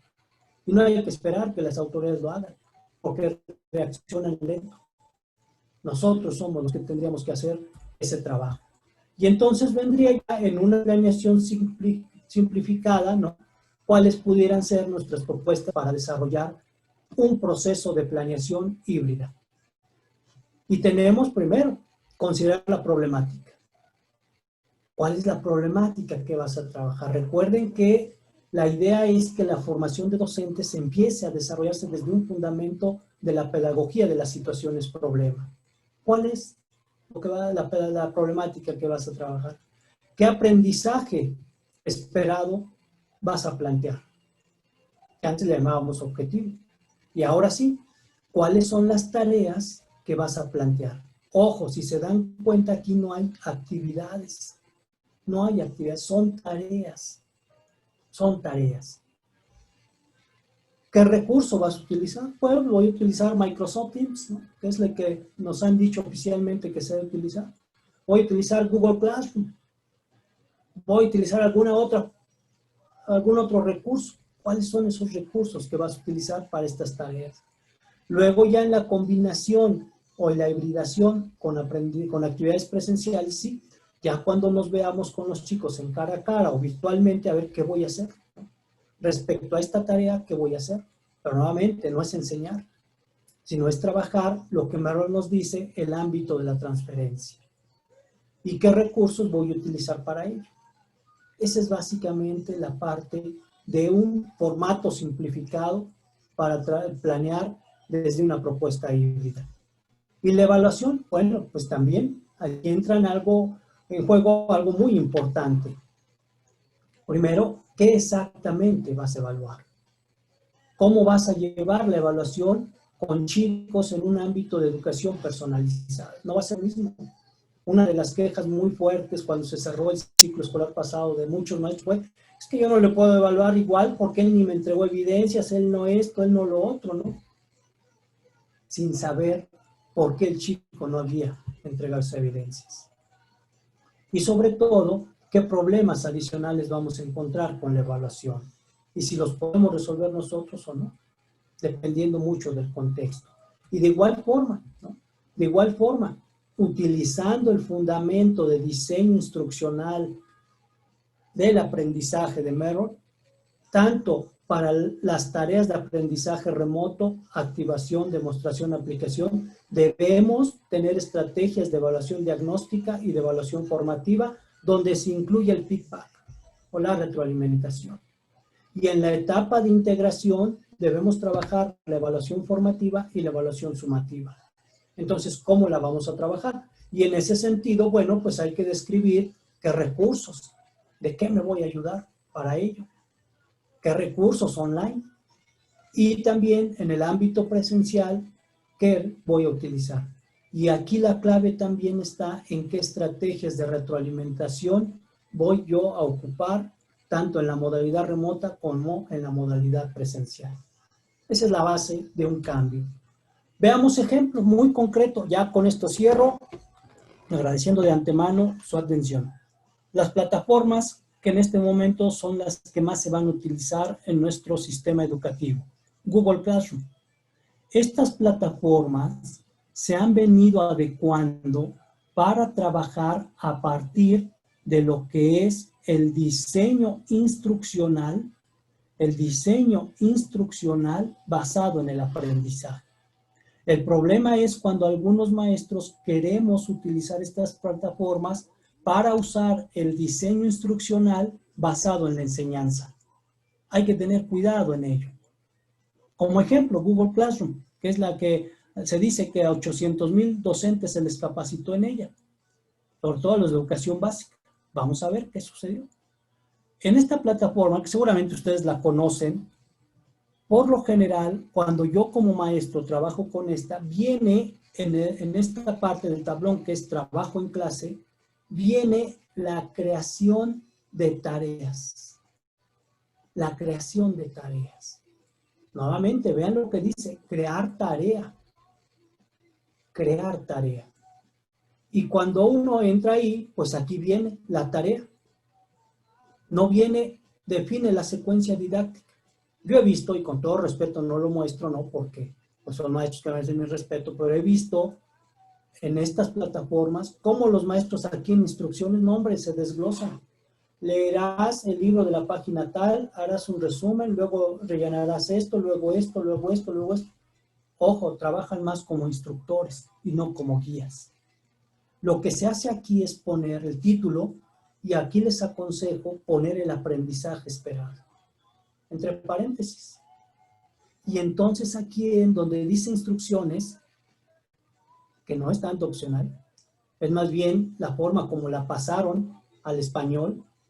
Aquí tarea es assignment en inglés. Aquí es donde se escribe la tarea. Aquí es donde se escribe la tarea. Y se le suben los recursos, ¿no? Se le suben los recursos, se le programa la tarea. Se le programa la tarea y se le dice, pues bueno, cómo se le va a evaluar y todo lo demás. Pero aquí es donde se escribe la tarea para que el chico la realice. No se le ponen aquí las secuencias ni se le ponen las instrucciones. Se le pone la tarea. Nuevamente, estas plataformas fueron diseñadas para trabajar diseño instruccional basado en el aprendizaje. Eso es. Y luego ya en cuanto a rúbrica, ahorita veré la evaluación, ¿no? Ahorita veré, me voy a Microsoft Teams y luego regreso a evaluación. Microsoft Teams, como todos seguramente lo conocen, seguramente ya se capacitaron en ello, también viene en esta parte, ¿no? En la parte del curso en general, viene la parte de crear tareas, nuevamente. La palabrita nos puede decir mucho. Crear tareas. Ya le pongo crear, y dice crear, dice crear. Y aquí es donde ya empiezo a desarrollar mi tarea. Igual, título, instrucciones, aquí es donde se pone la tarea, pero no son en sí un recetario de cosas por hacer con los chicos. Esa es la parte importante. Por lo tanto, creo que no porque nos los hayan traducido así, como instrucciones, instruction, recuerden cuál es la esencia de la instruction, lo veamos hasta etimológicamente, implica el diseño ordenado y sistematizado. Entonces aquí, no porque diga o se tradujo al español como instrucciones, es ponerle el instructivo de lo que debe hacer el chico casi como de manera autómata. Ese es el reto que tenemos. Y en cuanto a evaluación, ¿no? Ya nada más para cerrar con esta parte, en cuanto a evaluación, igual hay una parte importante que muchos cuando trabajamos en plataformas olvidamos. El chico nos entregó su trabajo, ya le califico y viene aquí algo muy interesante. Añadir comentarios.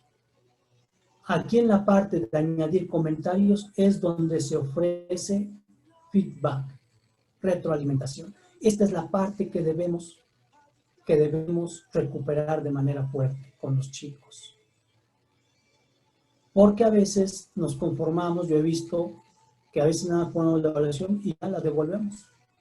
Pero la clave de devolverlo es el feedback que podamos hacer en este cuadrito.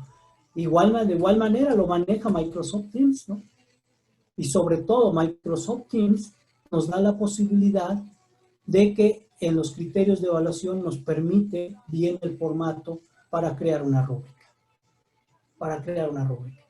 Pero, si se dan cuenta, rúbricas cualitativas, no rúbricas cuantitativas. Recién en un curso veía cómo algunos han hecho inmediatamente, no, aquí hay que quitarle y le vamos a poner 10, aquí 9, aquí 8 y aquí 7. No, ya inclusive Microsoft Teams viene con esta idea. Entonces vean cómo para planear en educación híbrida, utilizando este tipo de plataformas, está todo puesto para que trabajemos desde un fundamento de diseño basado en el aprendizaje, y uno de los que nos puede iluminar muy fuerte es Merrill. Y ahí estarían los retos. Una última insistencia, que no estará de más. Recuerden que el cara a cara presencial o virtual con los chicos es trabajar personalización, trabajar sus emociones, trabajar mediante tutoría, orientación y apoyarlo en lo que él esté viviendo. No es para dar clase. Desde mi punto de vista y de acuerdo a los enfoques, las clases se terminaron. Así como también se terminó esta charla con ustedes. Pues muchísimas gracias por su atención. Espero no aburrirlos y les agradezco muchísimo también a las autoridades. Pues gracias, doctor Servín. Casualmente el día de ayer y antier los compañeros estuvieron tocando algunos temas que hoy entroncaron muy bien con lo que nos expone. El día de ayer se tuvo la tarea precisamente de organizar los grupos de licenciatura para preparar el trabajo híbrido. Ese fue un asunto que, bueno, ahora con el referente que nos da, nos deja mayor claridad en ese sentido. También hemos destacado, o se ha destacado en esta jornada, el asunto de del papel que juega la situación problema dentro del ejercicio de planeación.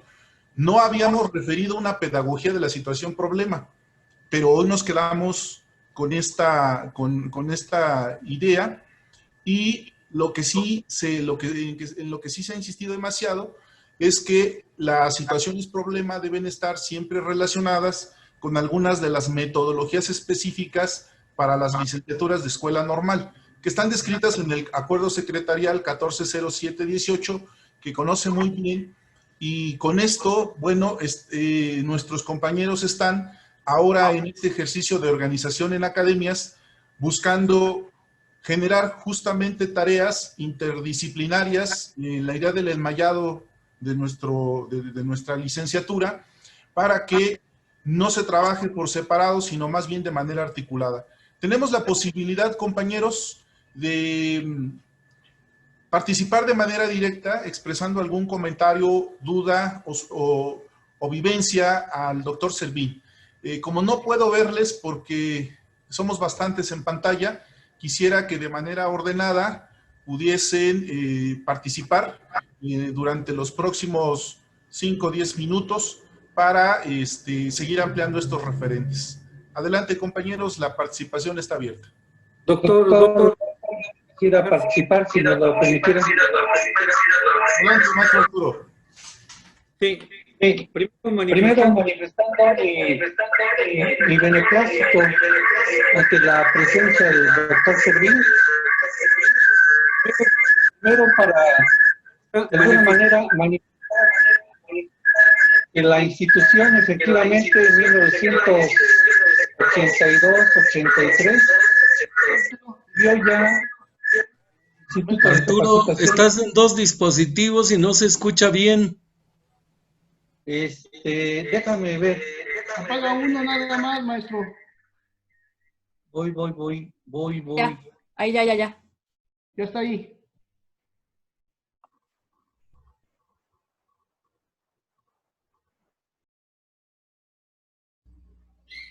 Solo active su micro, maestro Arturo, por favor, para que no se escuche su eco.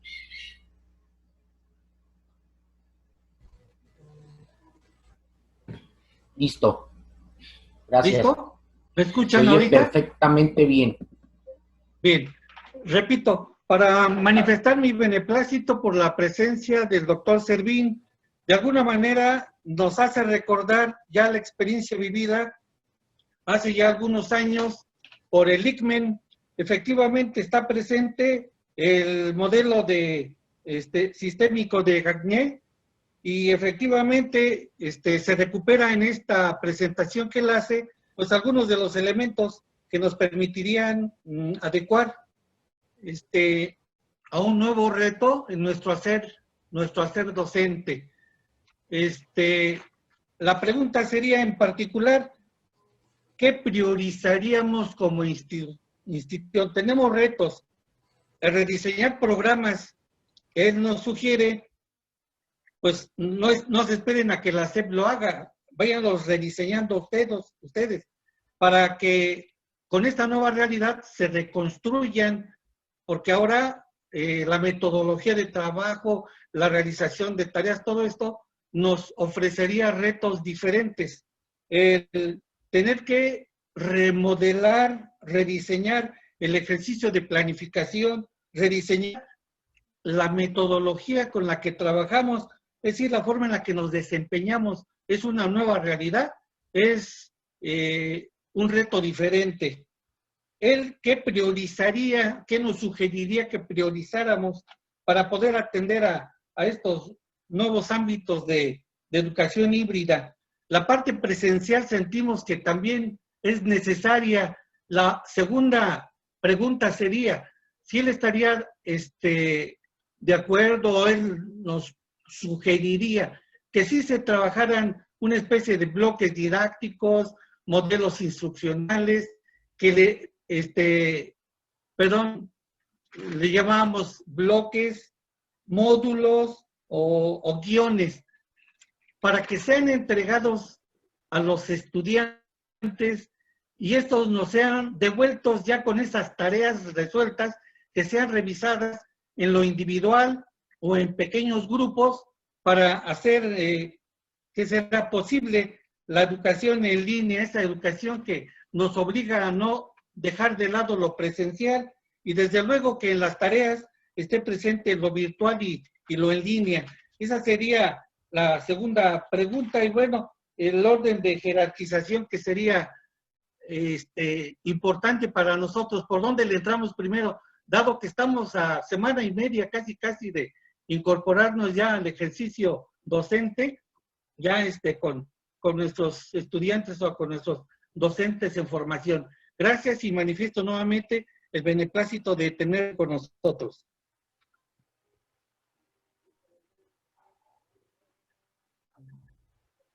Adelante, doctor.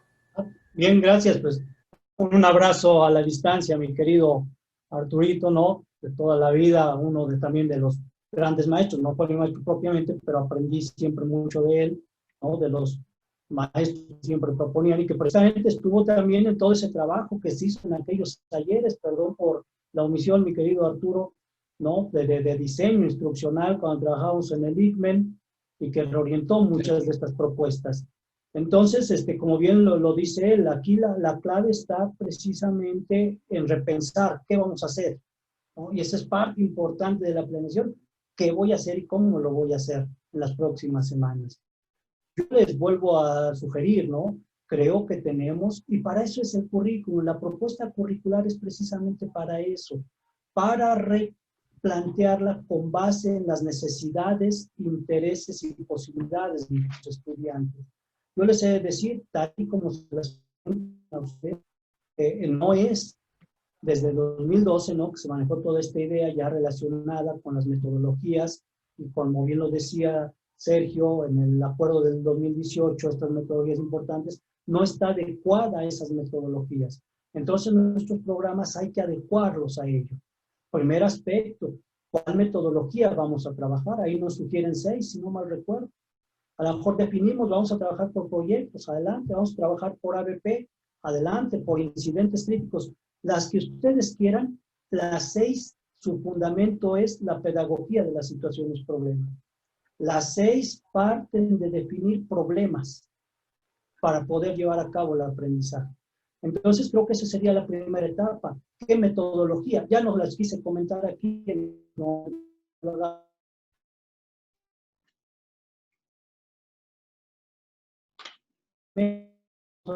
oportunidad de trabajar. Bien, pues entonces vamos con ello. Segundo aspecto, si lo vamos a trabajar de manera multidisciplinar, que esa es la idea. Esa es la idea. Y eso sería como que el foco importante. O qué asignaturas podemos unir y cuáles no. Porque también estas plataformas parten de trabajar desde lo multidisciplinar, no desde las disciplinas como veníamos haciéndolo. Entonces creo que con esos 3 aspectos ya bien logrados, ahora sí, vamos a plantear este problema. Primer problema, ¿no? A lo mejor lo que están viviendo los docentes en la actualidad para el manejo de las plataformas. Ahí hay una problemática. Ahora hay que convertirlo en situación problema. Y ¿qué productos les vamos a pedir a los chicos y en cuánto tiempo lo deben desarrollar? ABP más o menos es para un par de semanas, una semana. Entonces, durante esta semana, durante estas 2 semanas, los chicos van a estar trabajando esta problemática considerando los niveles de la propuesta de Merrill, por ejemplo. Y entonces, con base en esta problemática, los chicos van a lograr durante estas 2 semanas estos productos, y en estos productos se incluyeron tales asignaturas, y no va a ser así como que un producto para alguien, un maestro, el otro producto, no. Con productos generales integrales, donde los maestros podamos evaluarlos también de manera integral. Creo que ese es el reto, ¿no? Creo que ese es el reto. Preparatorias ya lo está haciendo de una manera interesante, ¿no? Y creo que sí se puede. Entonces, la clave es ahí, precisamente, poniéndonos de acuerdo sobre estos aspectos, pudiéramos ya implicarnos en los procesos de un desarrollo de planeación completamente diferente. Y ahí estaría la clave, ¿no? Entonces, ahí yo sugeriría eso, ya ustedes definirán como institución, como colectivo, porque si no, pareciera modo de mentira, pero estaríamos virtualizando lo que hacíamos antes. Y ya tenemos las posibilidades, ustedes tienen ya todas estas posibilidades, tienen un equipo muy fuerte, ¿no? En el cual pues se pueden apoyar de manera concreta sobre todo lo que ustedes como comunidad tienen para desarrollar y también aportes importantes en la formación de docentes, que a veces se ha quedado un tanto rezagado. Pues ahí estarían precisamente los retos, ¿no? El área de investigación pudiera aportar sobre estas propuestas importantes de trabajo, ¿no? El área de difusión también pudiera apoyar sobre cómo manejar este tipo de replanteamientos curriculares para adaptarlos a las nuevas propuestas metodológicas, sobre todo la educación híbrida. Ese es un reto importante y a lo mejor en ese par de semanas pudieran empezar a trabajar. Cuesta, mi querido, ¿no? Agradeciéndote mucho y saludándote a la distancia. Gracias, doctor. Bien, una última participación, compañeros. ¿Podría participar? Adelante, Patricia Campuzano. No sé si hay alguna otra. Gracias. Doctor Jorge Servín, a sus órdenes, Patricia Campuzano. Pues, ante todo, felicitándole porque considero que esta plática, sobre todo, está totalmente actualizada. Está dada en un momento crucial de ese cambio que estamos viviendo. Todo ha sido muy interesante, pero la parte final, en lo personal, sabe usted, me inquieta bastante a partir de lo que es el sistema de gestión de la calidad. Un asunto que en este momento se está hasta cierto punto ya contraponiendo con todo esto que usted nos ha compartido. Por ejemplo, la última parte nos comenta de cómo debe de ser ya un trabajo por tareas. Es una propuesta, pero que también algunos de nosotros, docentes, al estar ya platicando cómo íbamos a manejar los cursos próximos por iniciarse, hablábamos de ello, tareas, esta cuestión virtual, etcétera. Todo lo que usted dijo. Es más, pareciera que la plática, pues ya habíamos estado más de cerca con usted. Pareciera eso, muy interesante. Pero yo no sé si también usted ha tenido comunicación con con el comité, con la organización del sistema de gestión de la calidad, porque ahí se está contraponiendo y seguramente mis compañeros ahora también van a hacer 1000 preguntas. ¿Qué vamos a hacer con ese formato de planificación que ya se nos entregó el día de antier y que pues dista bastante de lo que usted nos comenta? Ayer teníamos una plática en corto y una de mis compañeras hacía la propuesta, hagamos planeaciones mensuales, pero se contrapone con la parte administrativa del sistema de gestión que pide que en próximos 2 o 3 días entreguemos ya ese formato de planificación. Es una inquietud. Lo que usted dice me parece real y justo y pues adecuado a lo que estamos viviendo. Pero entonces aquí también el doctor ahora está en una encrucijada porque va a decir, ¿qué hacemos? Hay que dar respuesta a lo dado con algo que está situado en un momento de trascendencia en la educación. Aquí a lo mejor sería ver una plática con el sistema de gestión, con los directivos y que se tomen decisiones a favor de lo mejor. Doctor Jorge, mi respeto y mi reconocimiento a todos sus saberes. Muchas gracias por compartirnos. Gracias, maestra Patti. Le saludo con todo el afecto también de muchísimos años de conocerle, ¿no? De su amistad. Es un gusto saludarle. Miren, ahí yo tengo mi posición, ¿no? Yo tengo mi posición. Siempre yo quisiera saludarla sobre esta situación. Da al César lo que es del César y nos dedicamos a verdaderamente planear.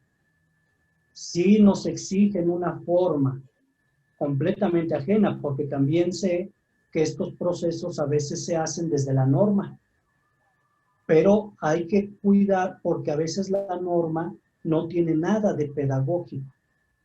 Y ahí estamos, como bien lo decía usted, en una encrucijada muy fuerte, porque de pronto, ¿qué hacemos? ¿Atendemos a la norma o atendemos lo que es el fundamento pedagógico?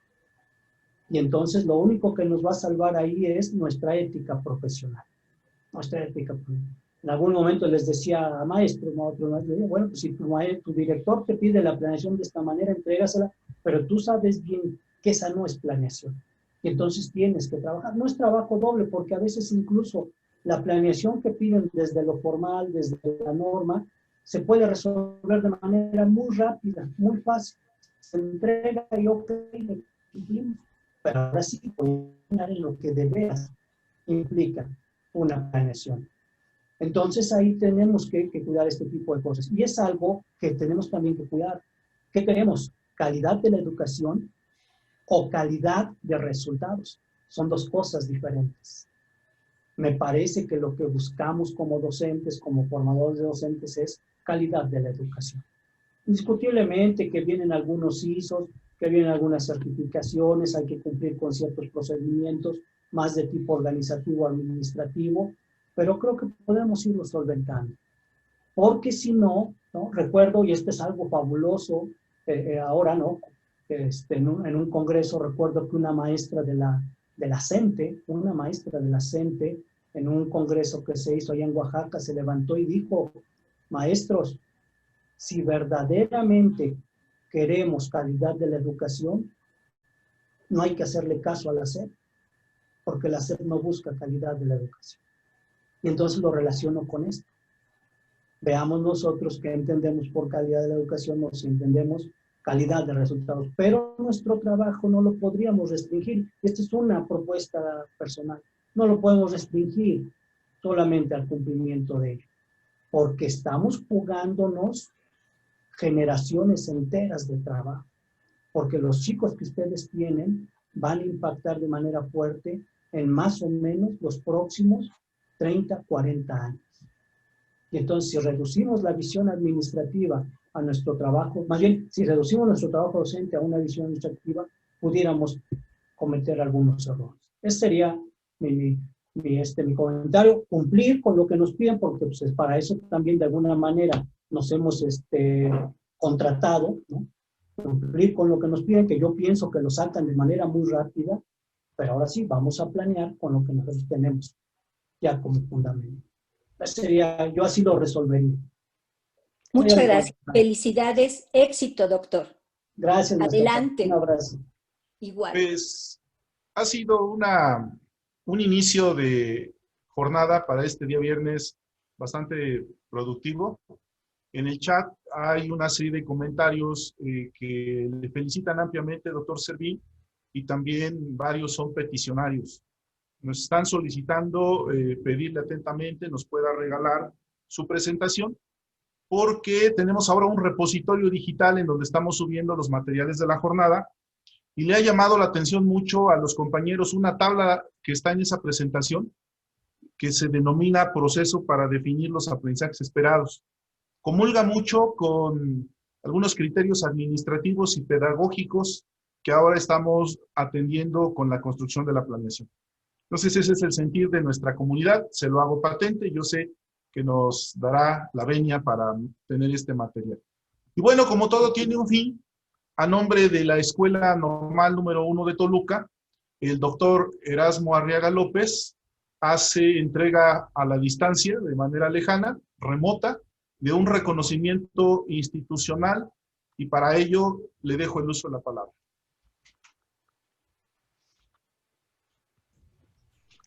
Muchas gracias, doctor, compañeros. Creo que ha sido muy atinada este diálogo, o como lo plantea el doctor Servín, este conversatorio con la finalidad de poder recuperar aquellos elementos que pudiéramos utilizar. Creo que sí hay un poco de desequilibrio en el sentido, pero lo que yo rescato de aquí es esta parte de compromiso que como docentes tenemos para la formación de los estudiantes, y llegar al punto de la reflexión en el sentido de tratar de cambiar y de innovar nuestra manera de trabajar.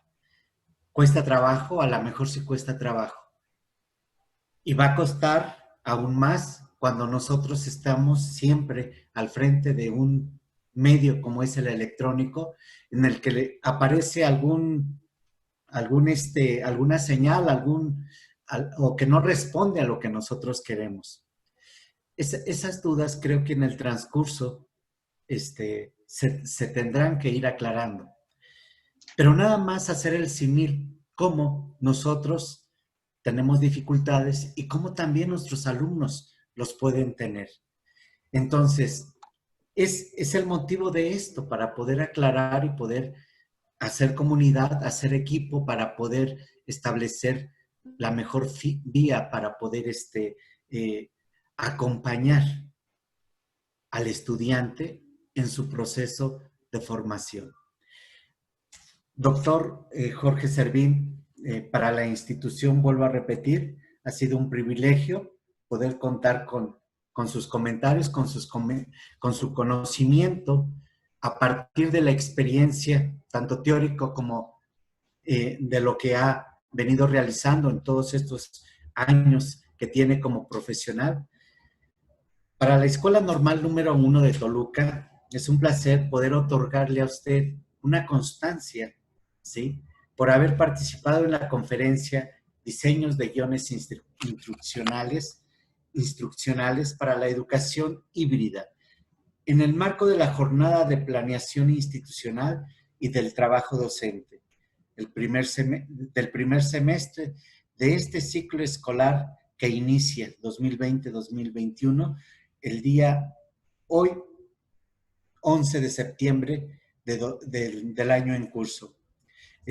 Creo que no será la última ocasión en que podamos contar con usted, de manera virtual o en su momento de manera presencial. Agradezco mucho su participación y le envío un abrazo y un saludo a la distancia. Muchas gracias.